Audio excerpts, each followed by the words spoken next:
C'est l'histoire d'une rencontre étonnante, ou plutôt détonnante. Celle d'un vignoble mondialement connu, avec un homme hors du commun, Michel Chapoutier. Il est impossible d'aborder la rareté de l'un sans se rapprocher de l'intimité de l'autre.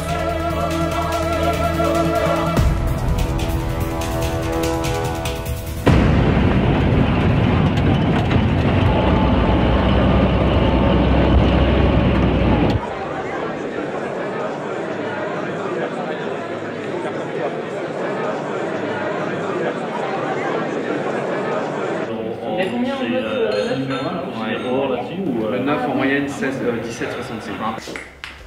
Marius, mon arrière-grand-père.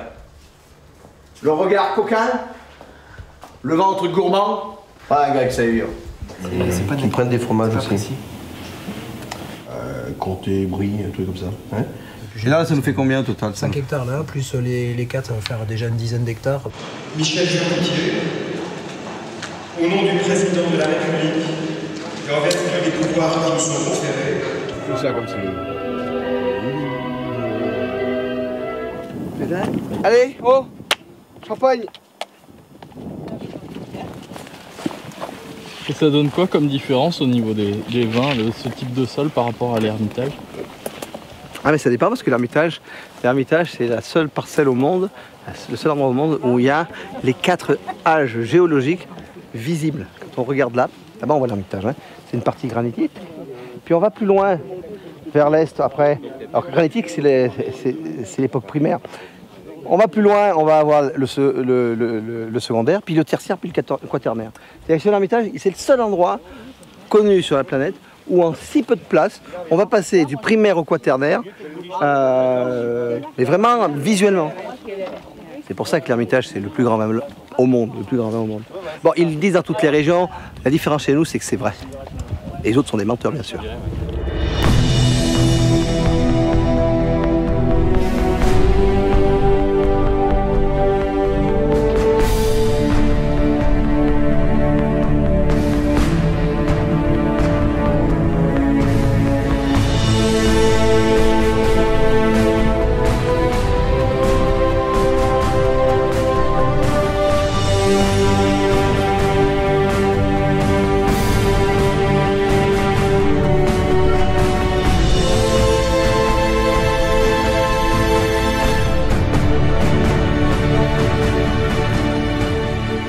La qualité, le potentiel de qualité ne se fait que dans la vigne, jamais dans la cave.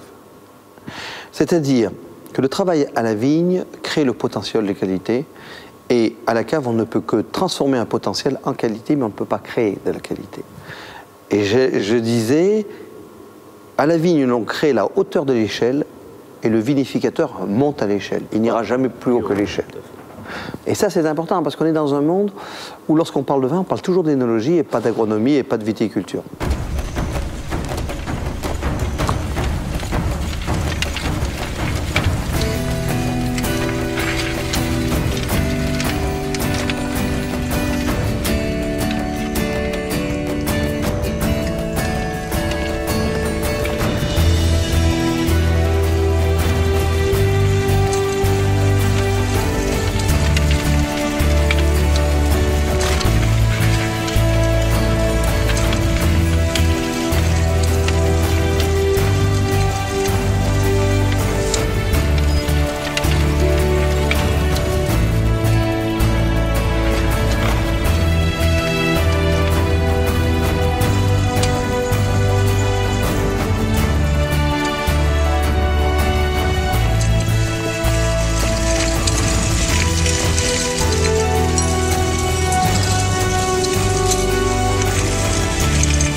En deux mots, Michel, en deux mots, biodynamie. Ah Michel, en deux mots là. Marche. On marche sur le sol. Tu sens la souplesse du sol? Tu marches sur de la moquette. Tu imagines? Alors, après, il faut faire une différence entre le chimique ou conventionnel, le biologique et la biodynamique. Le chimique, c'est j'ai mal à la tête, je prends de l'aspirine. C'est-à-dire, je vais traiter le symptôme. Le biologique dit, j'ai mal à la tête, mais je ne vais pas prendre la molécule chimique. Je vais prendre une molécule, l'origine de la molécule chimique, la molécule naturelle. Biodynamie, j'ai mal à la tête, pourquoi? Est-ce que j'ai trop de tension? Est-ce que j'ai trop de cholestérol? Que puis-je faire? C'est-à-dire que là, je deviens préventif et je vais m'obliger à trouver les moyens qui vont éradiquer la glissade. C'est-à-dire que je ne suis pas curatif.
On a des goûts différents avec le même cépage. C'est-à-dire qu'on a même viticulture, même vinification, même millésime, même cépage.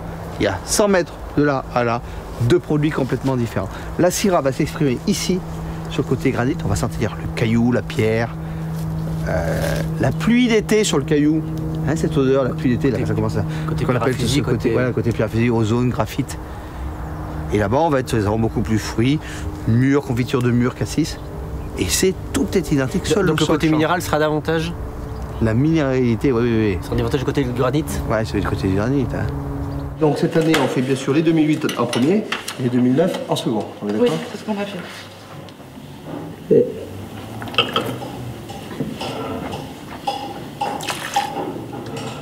Tu me sors toutes les autres bouteilles de rouge là, s'il te plaît, pour que ça soit des températures décentes, parce que là on peut pas travailler correctement.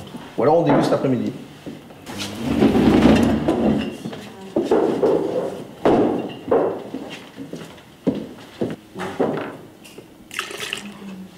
C'est mieux que bon ça.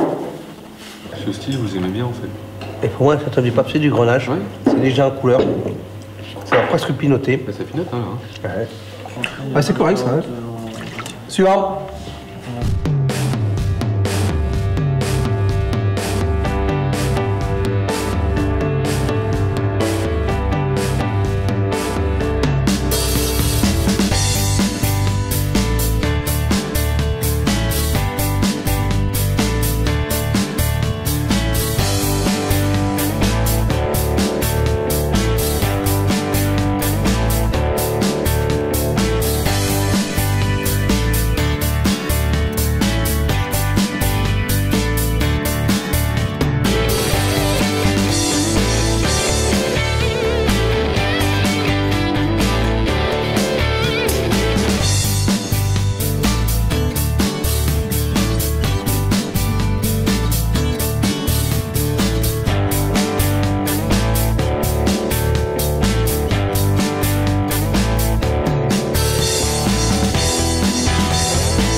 On est là au service de la gastronomie, ça faut. Et je pense qu'il est regrettable dans notre métier qu'on n'ait pas eu la bonne idée d'imposer des cours de cuisine dans les écoles d'énologie. on a de plus en plus, mais j'insiste sur de plus en plus, on peut dire une grande majorité d'énologues qui font des vins et qui ne sont pas des gourmands, qui font des vins qui sont incapables d'être mariés avec un mets, ou qui font des vins de plus en plus des puissants, qui n'ont aucune aptitude d'harmonie avec un mets. C'est quoi un mariage? C'est bien une recherche de complémentarité. Le mariage raté, c'est lorsqu'il y a un rapport dominé-dominant. Le mariage réussi, c'est lorsqu'il y a un rapport de complémentarité. Donc si le vin est fait pour être marié avec un mets, on doit garder en tête que le vin doit avoir de la texture, le vin doit avoir de la saveur. Beaucoup de gens sont obsédés par le fruit, par les arômes. Moi, les arômes, je m'en fous. C'est-à-dire qu'en vinification, on va quasiment brider les arômes pour donner de la longueur, donner de la race au vin et de l'aptitude à se marier. Ce qui me paraît important, c'est que les saveurs et la texture soient présents. Le fruit, je dis souvent, le fruit est au vin ce que le disco est à la musique. Quand les gens parlent de fruits, oui, pour des vins à 3 €, pour les vins disco. Mais le fruit, franchement, pour les AOC, c'est pas du tout ça. On va y rechercher la signature du terroir et la texture. Au goût du chef, ça donne quoi la raisin comme ça, pris directement sur la vigne? Ça donne, on est déjà presque floral, hein, c'est étonnant. Hein. Et effectivement, l'amertume arrive sur la fin de croque, en fait, sur la fin de bouche. C'est une découverte pour vous tout ça?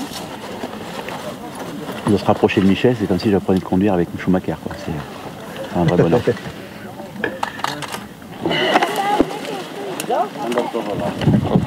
C'est quoi un mec performant, il ramasse combien de raisins à l'heure, Michel? Performant? Ouais. 60 kg, 30 kg. À l'heure? Ouais.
Quand on travaille dans un lieu aussi superbe, comment on a envie d'aller en Australie ou au Portugal ou dans le Roussillon? Parce que quand on a commencé, on était très pauvres. On est toujours très pauvres. Et donc, il a fallu, on ne peut pas acheter des vignes connues. Donc, très vite, l'équipe s'est spécialisée dans la découverte de vignobles inconnus, de terroirs inconnus. Pas exploité, en fait. Du casting. Parce qu'on arrivait, alors après, bien sûr, il y avait un petit peu d'ermitage historique, on en a racheté après depuis, mais les prix étaient tellement élevés, très vite, on a dit, si on veut s'agrandir, et comme on a une méthode pour décoder les sols qui nous est propre, ben peut-être, plutôt que d'être des suiveurs, on va être des pionniers. On va faire du casting de sol, c'est-à-dire qu'on va aller à tel endroit, et on va peut-être aller aussi dans les endroits où il y a déjà des vignes, Et essayer de décoder le sol d'une manière différente en disant, bah, tiens, nous, on va plutôt essayer de faire avec comme ça ou comme ça.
Michel Chapoutier, au nom du président de la République, et en vertu des pouvoirs qui nous sont conférés, nous vous faisons chevalier de la Légion d'honneur.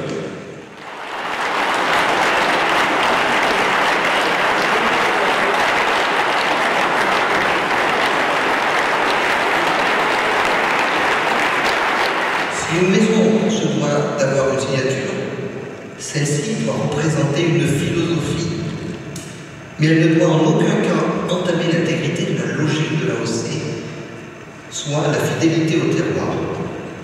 Ainsi, nous rêvons alors d'une nouvelle gamme de vins que nous appellerons les sélections parcellaires, où l'approche là ne serait plus de faire le meilleur vin que possible, mais avec beaucoup de culot, de dire nous allons essayer de faire le vin qui représente la photo la plus fidèle du terroir.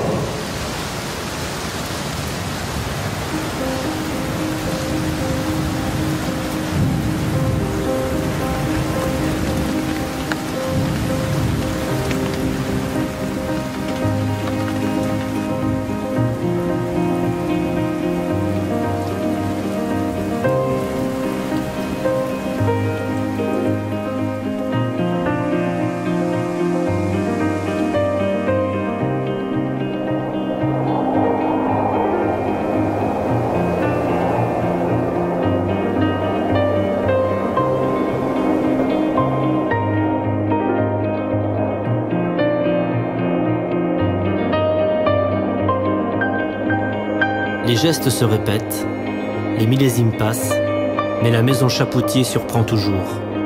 À force de travail et d'intuition, elle continue d'écrire son histoire. Fidèle à la devise familiale, la maison fait et espère.